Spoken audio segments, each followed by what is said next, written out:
Yeah, yeah. What they say? I'm so divine, I'm so divine. Imperfection, perfection, my presence shines. My mental is parasailing maritime. They say I'm destined to read the palm line. Yeah, I'm so divine, I'm so divine. Imperfection, perfection, my presence shines. My mental is parasailing maritime. They say I'm destined to read the palm line. Yeah, I'm so divine.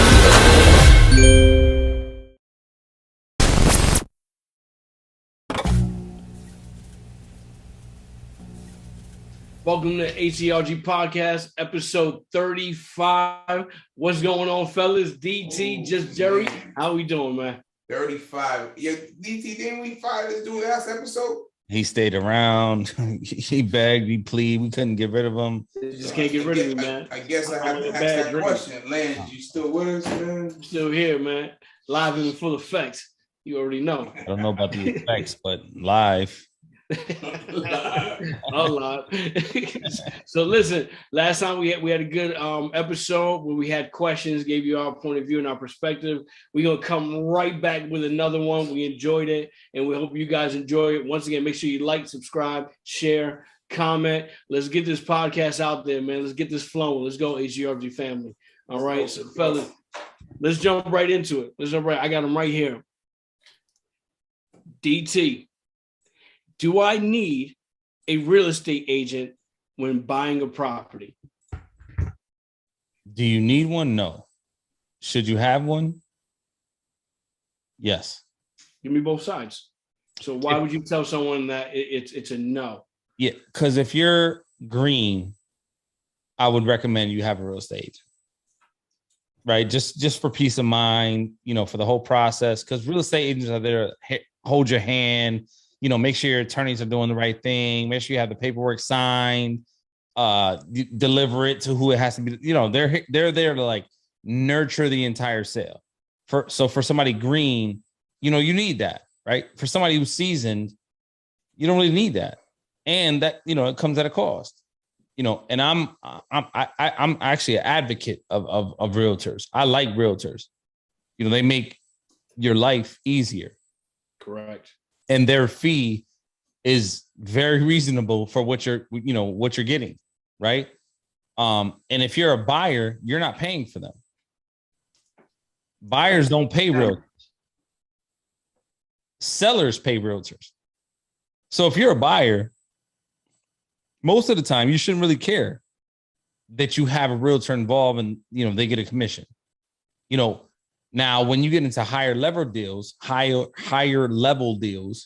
and you determine and dictate what you're going to pay or what the seller should pay in realtor fees, then that changes. But initially, shouldn't care. And yes, you should use a realtor for sure. I agree. But there's areas and there's times where you don't have to utilize a realtor. Is that what you were saying before? Yeah. For sure. There's times where you don't really need a realtor. If you're not seasoned, I don't really think that is beneficial. Yeah, I don't think that's really for you. So to be clear, anybody who's green, I believe, and I think, and I would advocate that they do use a realtor. People who have experience and are seasoned, they don't need realtors. Yeah, they don't need realtors. They don't need them. Right. And seasoned people, don't get the wrong idea. Seasoned people still use realtors as well. We do. It's not. I use a realtor. We have on our team. We have some great realtors. I use several realtors. Correct. Several. We 1 to 2 realtors, 3, 4. It doesn't matter. Use them. And if you're seasoned, you got off market deals that you don't need a realtor. 100%. So there's a lot of that. Believe it or not, realtors bring you off market deals. We spoke about that. That's absolutely right. Right. So I have like 5 realtors that I have amazing relationships with, that they are a big part of my success because they keep me in the loop and they bring me off market deals. They bring me deals that, before anybody, I'm going to list this, and I'm blessed on that. And I cherish those relationships. They're very valuable to me. Going back to what we said before, networking, huge part of what we do. You know, and that's just what a small part of me, you know, obviously Lance has his, Jerry, you know, between us, we probably have 10, 15 realtors that we have relationships with that, you know, we cherish their, you know, experiences, their networking skills. Now, mind you, we don't do day-to-day business with 10 or 15. You know, we probably have 3 or 4 that we do day-to-day business with. I go to, yeah. Yeah, but we network with everybody. And they understand that because, you know, each realtor has their strength. You know, I'm valuable to them as they are valuable to me. We are valuable to them as they are valuable to us. You know, we bring them 1 deal a year. Great. They bring us 1 deal a year. Others bring us 2 or 3 a month. We bring them 2 or 3 a month. So yeah, I'm pro realtor for sure. I'm not the person going to X out a realtor. I'm not that guy. There it is. There you guys go. Listen, just Jerry. How can I learn about real estate investing? So first and foremost, H.G.R.G.club. I don't know why you added this. As you should. H.G.R.G.club. Now, so I won't jump on that first. I'll just give you a couple of things. So there's free. There's opportunities you have to pay for education. I'll tell you this: real estate is critical. Education in real estate is critical to get in investing. Is critical. So now that being said, you could pay for it. You could work hard on getting free information by podcast hints, hdrg.com. But what we do in HDRG, we give you a portal that gets you step by step. Every member of our team, every member of your team, what you need to get to the goal, we have a portal that gives you every step by step movement. So we get you there, we teach you, and we help you buy your first property. That is, don't go nowhere else. From A to Z. Yeah. I mean, I would even go to say that, can you go somewhere else that's going to do that for you? If you can find that, can you? I don't know. I'll tell you. I've never seen it. If you do find somebody, the price point for us and them, even crazy, even beyond. Which you're right though. You're right. So they sell what we sell for double and triple the numbers, but you know, where are the results? Do you know one? That's what I like to see. I'll tell you this though. There's a lady that went to a person before us. She invested in her education. She's one of our students now. That is a result that we're getting her to her property. But she went before us. She went to the education, and I forgot the guy's name. I'm not gonna say. I know. No, Grant Cardone. I know his name. She mentioned his name. It's bullshit. You know, at the end of the day, like I said, just Jerry is not going to say the name, but she got 0 results with that. 0. She invested in H.G.R.G. She is winning. She's 1 step further to her goal. Yeah. You can tell them. That's all I got to tell you. So if you want results, HGRG.club, bro. Yeah. You know, everybody here has their thoughts, their feelings, you know, their expressions on, you know, different people, teachers, mentors, whatever that looks like. Clear it up, baby. Clear it up. Hey, man, disclaimer. Here comes the PC. full disclaimer. Hey, listen, at the end of the day, you know, whatever we say, whatever we think, whatever we feel are based off of what the people we speak to, their experiences are. You know, it's not like we're here bashing people based off of what we think about them because, you know, we're a podcast and we're up against them. And it's not that. It will never be that. True. You know, at the end of the day, you know, we can care less. Listen, we want you to win and keep winning. But That's nevertheless, when we have students that come at us and tell us, hey, I did this and this is what I felt, mind you, I get it. There's always three sides to a story: his side, her side, the truth. You know, whether it's Grant Cardone, H.G.R.G, and anyone else, right? You know, you can have a student who has a great experience and they're going to speak highly of you. You know, a student who has a bad experience, they're going to speak, you know, negatively about you. And then you have the in-betweens, which this young lady, to her defense, she never complained about her education that she had with whoever, right? So she's invested in herself, her education with multiple people. I think she said 2 or 3. It was like 2 or 3. Yeah, and she spent a lot of money. Yeah. Different online, you know, mentorships and coachings and things like that. And, you know, she never once said, I did bad. I'm mad that I spent this money there. Yeah, absolutely. She never once complained about it. So to her defense, she whatever she spent, she was happy with. Fine, Grant. I apologize. She was happy with it. You better apologize because he'll make you. I apologize. He gonna make you apologize if you don't. If you give me a ride on the private jet, I'll erase this whole episode. I tell you this though. So when you say that statement, and that could be 100% true, mm-hmm. but she went to 1 or 2 people before us and had 0 results though. So that I don't agree with that.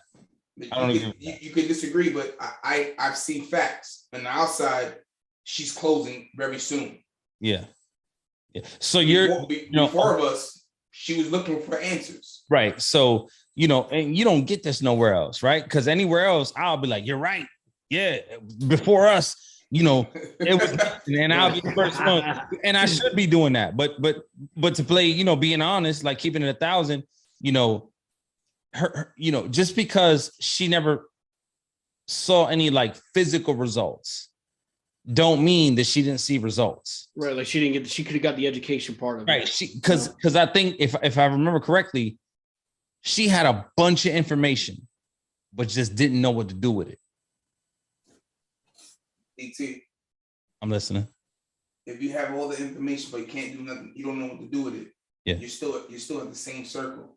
Yeah. I can't help you. If that's the answer, if you cannot move forward with the education, you're still standing still. Right. So you have 0 results. So it doesn't matter for me. Hey, Jerry, when you're right, man. It doesn't matter. It doesn't matter to me. If I'm standing still, I can't. Hey, I'm gonna say move forward. That's what we're doing. We're gonna call this when you're right. You're right.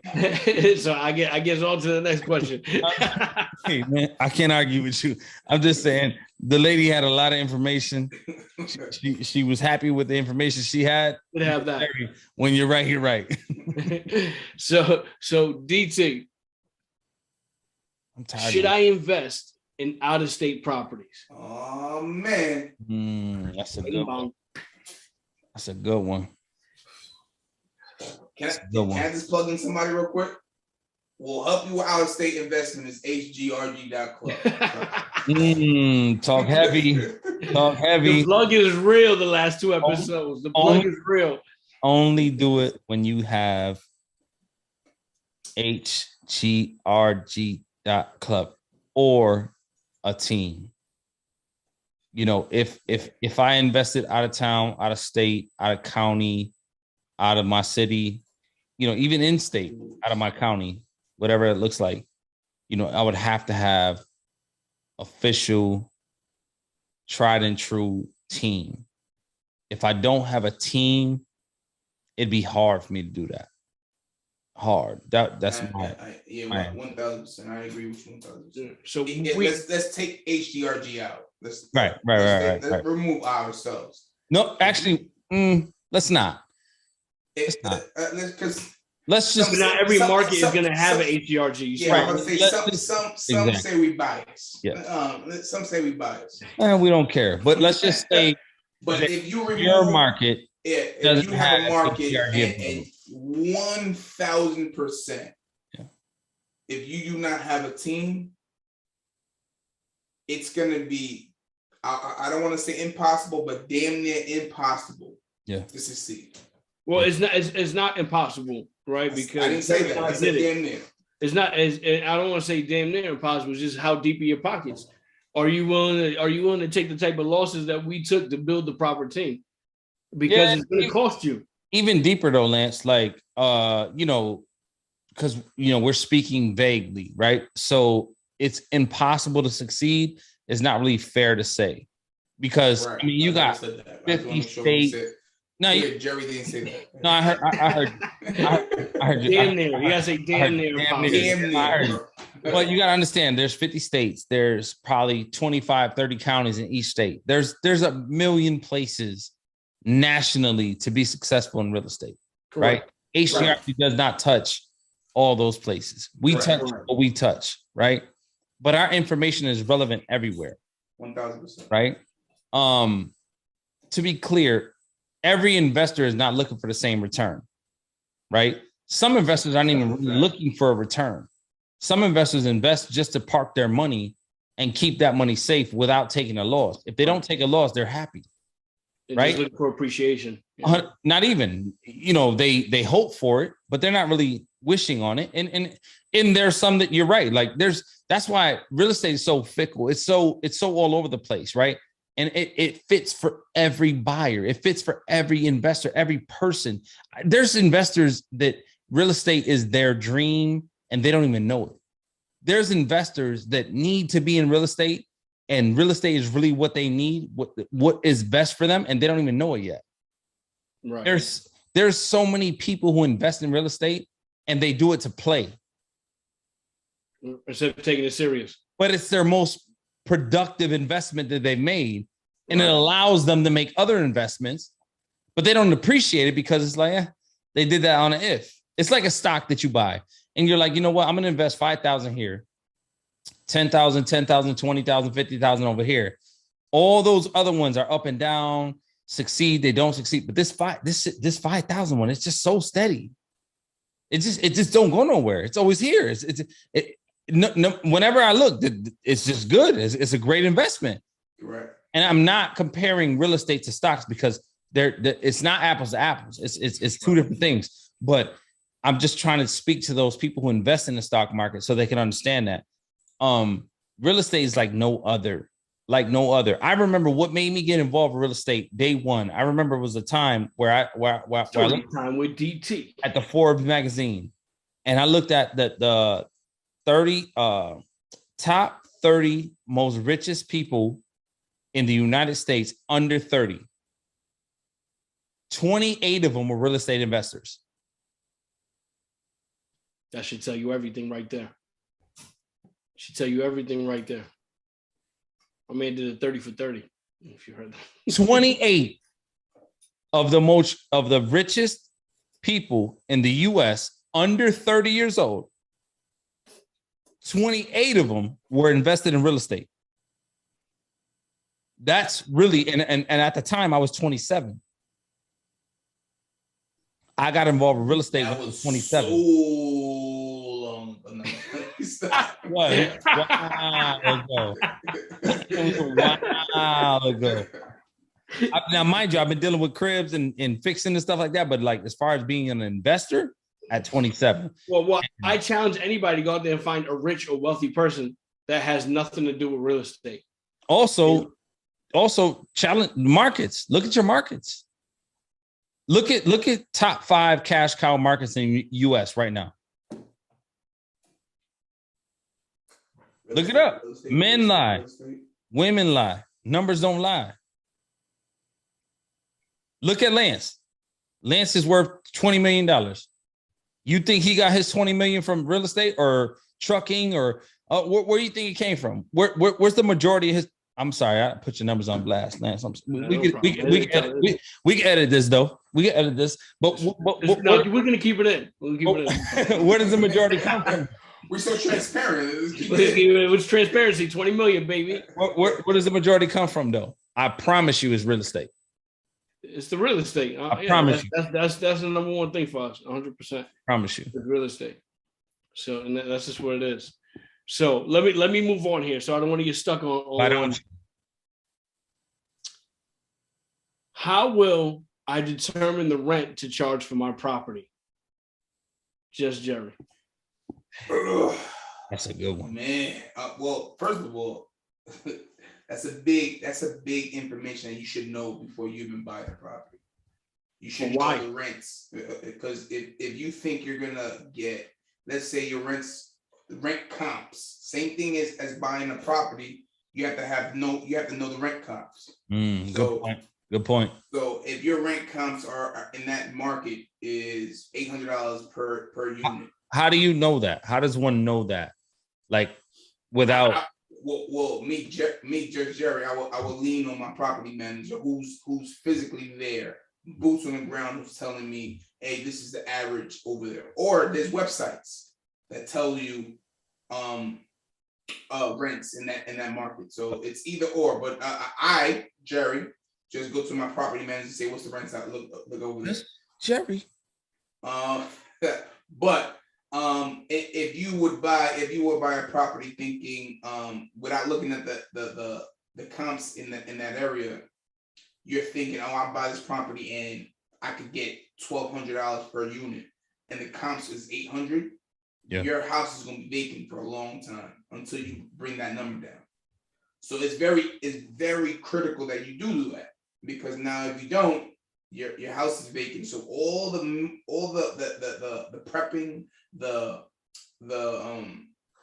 forecast that you're going to make this much amount, you're going to be great with this, you're going to do this, you're cutting yourself short if you think you're going to go up on rent. So how important is that to investors, excuse me, that they're sold properties that doesn't matter the price point, estoppel agreements that are not real, right? Rents are $1,100 per unit. Tenants have been here for a year. They're great payers, and they don't plan on moving no time soon. They love where they live, right? You buy the property, you pay whatever you pay for it. What happens the first month when you go to collect rent? I'm not saying this happens all the time, but it happens. And what happens? Nobody pays rent. Right. And then when your property manager goes to the property, your rents are $1,100. When can I expect rent? $1,100. Me and the landlord had an agreement. I pay $750, and I look at the head shake. He knows. I pay every week $250 a week, and then by the end of the month, my $750, I'm good. Like what? Yeah. And then and this happens though. This happens. Right. And if you're not in tune, if your PM is not in tune, if you're not in tune with your PM, if you're not seasoned investors, you're like, okay, listen, $1,000 a month. I pay $130,000. I get $800 here, $900 there. That's $1,700 on 130. My taxes are my mortgages, or if I don't have a mortgage, my bill. And then you come up with numbers on that rent because that's what you were told. Yep. But when you close, yesterday's price is not today's price. You were lied to. It's not the same. It's not the same, but if you don't have, how many times we go through investors and this is without H.G.R.G that come to us and say, hey, I got this property. I'm going to buy, the rents are this, that, and third on this street. And we have to tell them, let me have to come to Jesus with you, sir. They lying. Yeah, let me bring you back to. But they have estoppel agreements. They have estoppel agreements. They're signed. Most people don't even know what a estoppel agreement is. Yeah, if you're seasoned, you might know what green. You definitely don't know. Oh, they have it. Listen, it's solidified. They're paying X amount of dollars. Okay. Let me know how that works when you close. Let me know how that works. And it just don't work. And then you ask they will ask the question. What does that mean? Oh, what that means is that there's a signed document saying that they pay $1,000 a month in rent prior to closing. Right. When they close and you go to collect $1,000 a month, now the tenant claims that they had an agreement with the owner that they only paid X amount of dollars, and the owner paid the rest, or some other DSS, Section 8, subsidy, whatever that looks like, paid the rest. But that was never enclosed in a stop. That was never documented in the estoppel agreement. They omitted that purposely. 1000%. Now what?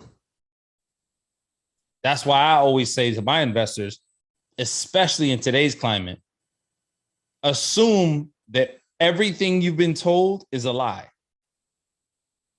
If it works, if your numbers work, buy it. Based on everything you've been told is a lie. Correct. The only thing that you can prove, exactly. The only thing you prove is taxes and your mortgage. Correct. Everything else is a lie. Right. And let me clean that up or bring it full circle. Like DT would say. If the market says 800, right, and you're looking at a property and you're looking at two properties and you see 800 here, right, but then the owner's telling you that they pay 1,000 here, and you're convinced to buy this property, and now you base your numbers off of the 1,000, you're going to be in trouble, because now you went in there doing numbers and your calculations based off the 1,000. That was a lie, when you should have just went based off the market and expected the worst, which was, let's just say 800. That's a gem. So that's the stuff you need to go in there and be ready for, right? Because if DT comes back and goes, hey, listen, I understand he told you 1,000. These people are paying $800. Then you go, okay, you know what? I planned for that anyway, because that's what the market was. It's crazy that he said it was 1,000. That's why I went forward and bought the property anyway. But now that we know for sure, I'm okay with it. That's fire. I'm glad you said that. That was amazing. Especially on my job. But to you speak from a person who has a team, a tried and true, checked, layers involved, right? So, right. Yep. Give me in a quick matter of fact. Let me go back, because that was phenomenal what you just said, and I know we're gonna clip this up, and that's gonna be part of what we do, because that was huge. That was huge, right? So let's go on to another clip, because this is another one, right? Give me an understanding of when you see a property on the market that you like, that you love, or that you're thinking about purchasing. What's your process in, a quick synopsis? How do you balance that? What do you? Yeah, we start sending everybody through. Right. Jerry. So you'll have your realtor go through there. And if you can give like a 2-second reasoning of why. Yeah, absolutely. So you have your realtor go through there. By the way, nobody does this.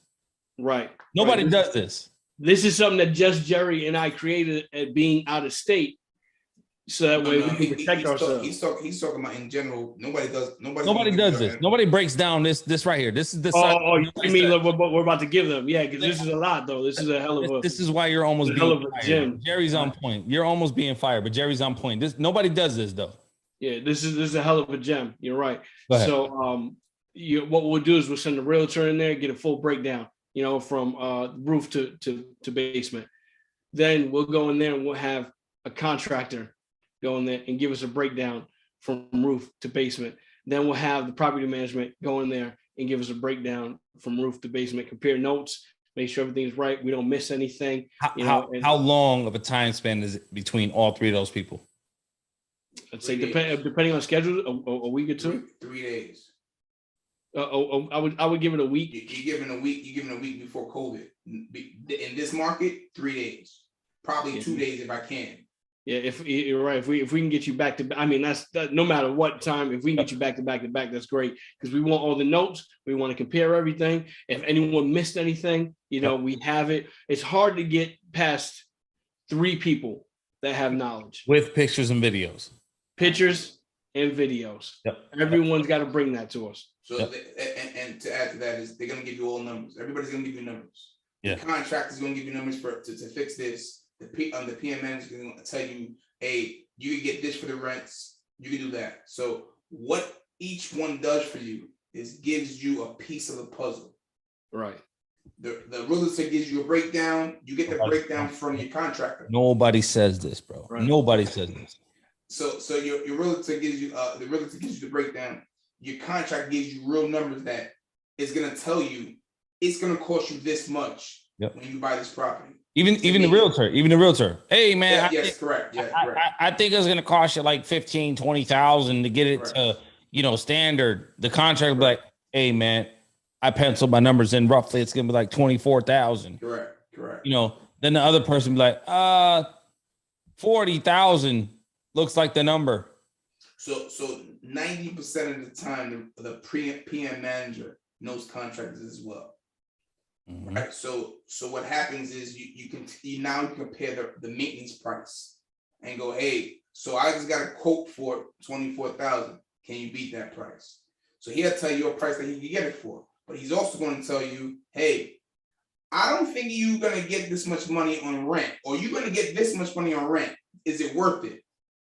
It's worth it for you guys. I'm okay, but I'll tell you right now, you're going to get this much money each rent. Right. So So you might buy this property for this price. You're gonna have to put maintenance to this price, and now you're only gonna get this much back. That's the breakdown. Is this a good buy or not? Right. Realtor give you the price, how we can knock it down because of what he sees. Contractor let you know what you're going to be paying, right? And then the property manager is going to let you know what you're going to get for rents in that neighborhood and how quickly we can get a tenant in there.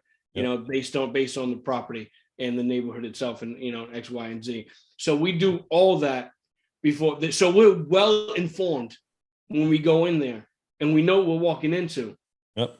You're not going to surprise us. You're not. There's one thing you're not going to do. You're not going to surprise us anymore. But there's a last hurrah though. Then you have an inspection. So you do all that, and you go, okay, now I'm interested in this deal. Now you throw in an inspection. Now he confirms all the information you got from your realtor, from your contractor, and your property management. Yep. And now you have all your puzzles, and you go, I'm going all the way in for it, or I'm stepping back because this is not gonna make. This doesn't make no sense. And that's how you invest from out of town. That's it. We built it. I mean, it costs us a lot of money to get to this point, but I was gonna get there. My next question was, how much did it cost you to get to this point? But it's really irrelevant. But nevertheless, you guys, it's irrelevant. At the end of the day, go to H.G.R.G Club so that way it doesn't cost you what it costs us. I'll tell you this, though, H.G.R.G has everything we talked about. That's a fact. So let me hit you guys. Go ahead. Sorry. But my fault. Everything. I just want to clarify everything when you from step to step, A to Z, plug and play system, and all the tools, realtors, lawyers, inspectors, property management, CPAs, financing. We give you everything across the board. If you don't know what we're talking about, just jump on H.G.R.G.club, bro. Stay tuned. So here we go. Last question, fellas. All right, DT.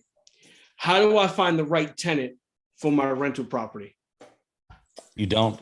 Just leave it vacant.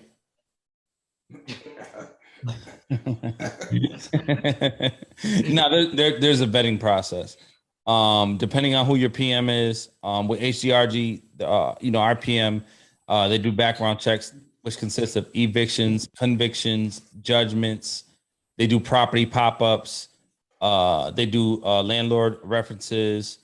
When it boils down to the last one or two persons, both of them kind of equal out. They don't know who to choose. They'll go to where they're living at, knock on the door, just to peek inside, to see the driveway. Are there 900 kids, playing here? Are there 14 cars in the driveway? Are they running a detail shop out of the garage? Or are they a decent, living family, right? That's the process that H.G.R.G and our PM uses. There's many ways to skin a cat.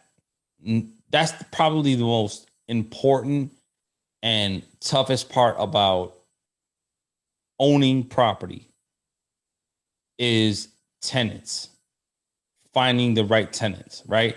And there's no bulletproof 100% efficient or effective process to do it, right? So you could just hope that your management team, which we do, does the best that they can do, and they do for the most part. Because at the end of the day, when they have occupied units, that's how they make their money, right? They don't make their money when they get a tenant there for 2-3 months and they leave. There's no money to be made there from PM. PMs make their money when they have a long-term tenant. So, you want to make sure that their vetting process makes sense.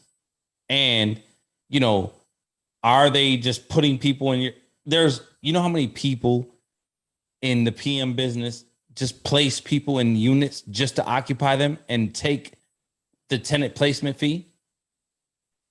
And they go, yeah, we have 96%. Right. Right. Like, it's a real thing. So, again, I'm not here to say we have it figured out. We don't have it figured out. We are not magicians, right? At the end of the day, we do vetting. We do it to our best of our ability. Background checks only give us so much information, right? Judgments, evictions, convictions, it's only so much information. Based off of that, employment verification, landlord references, employment references, that's only so much we can do. We pick you as a tenant, great. Everything changes when you ask somebody to give you $1. It's just the nature of the beast. So, our job, I think the most important part of our job is to be able to finesse that part. Right. Right. So my question would be, is PM manager the only way to get into to get background checks and stuff like that? No, there's other ways. Yeah. You could pay for it. You can pay for it yourself and run them. Yeah. One thing I like that it's not mentioned enough. Here's another jewel, or another gem rather. It would be using social media. We do that. You see what I'm saying? So Yeah. if you can find them on social media, it'll tell you a lot about a person nowadays. So it seems like nobody holds anything back or really cares about privacy. So you can look on social media and you can kind of get a feel of the tenant before you make them a tenant. 100%. So that's one thing for sure. That's part of that's. I'm mad that I left that out, but Lance, that's a good point. Well, that's what I'm here for. That's definitely part of our vetting process. Yeah. But the problem with social media is that not all of the people who apply are we able to find on social media, because their name that they apply with is not the same as their social media handle. So when I guess I'm not mad, because if I said that was part of our vetting process, it would really not be the truth, because if I don't find them, am I really using that as a vetting process? But if you can, you utilize it. If I can, I use that. We definitely search 100% of 100% of the people that apply for us. We type in their names and we see if there's like a social media handle with that. And we have photo ID pictures that we need for the application process. So we use that photo ID to match, the handle. Right. Not all the time it comes back the same, but nevertheless, we use it. We're not always successful, but it's definitely, because that right there will tell you more than background checks, more than evictions and convictions. That will tell you probably 100% yes and no based off social media alone. Absolutely. Like that's really like probably the easiest and most important way, if you can be sure that person is that person. Correct. Listen, there we go. Those are the questions I had today for you guys. Once again, a lot of insight, great perspective. And hopefully you guys out there are taking this knowledge, absorbing it, and really moving forward with real estate. We want to see everybody win. Man. These are good questions, man. Absolutely. Listen, make sure you guys like, subscribe, make sure you share, make sure you go to H.G.R.G.club, check us out. We're here and we'll be right back with you guys next episode. Follow us in every social media club, guys. Absolutely. Yeah.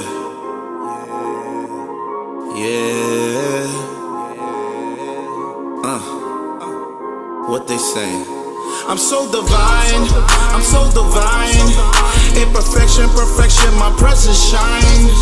My mental's parasailing maritime. They say I'm destined to read the palm line. Yeah, I'm so divine, I'm so divine. Imperfection, perfection, my presence shines. My mental is parasailing maritime.